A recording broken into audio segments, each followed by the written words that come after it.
யூஸ்வலா தோல்வி அடைய போறோம் என்று தெரிந்து அதுக்கு முன்னா ப்ரீ பிளான்ட் ஆகிறதுக்கு என்ன சொல்லுவாங்கன்னா சதி நடக்குது இப்பயே ஸ்டார்ட் பண்ணாதான் மே 4ஆம் தேதி முடிக்க முடியும். எடப்பாடி பழனிசாமியோட அறிக்கையை நீங்க படிக்கிறீங்க?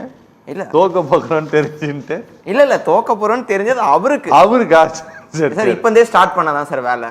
சதி நடக்குது இந்த மாதிரி எல்லாம் வேலை பண்ணி தான் திமுக ஜெயிச்சிச்சு. மே 4ஆம் தேதி இதே மாதிரி ஒரு அறிக்கை வரும். திமுக செய்த சதி வேலையால் அவர்கள் வெற்றி பெற்று இருக்கிறார்கள், ஜனநாயகம் தோற்றது பணநாயகம் என்றது, இந்த மாதிரி டைலாக்ஸ்லாம் வரும். இது வந்து தோல்விக்கு இது வந்து ஒரு ட்ரையல் மாதிரி எடுத்துக்கலாம் சார். அதனால ஒரு ட்ரையல் தான் இந்த அறிக்கை.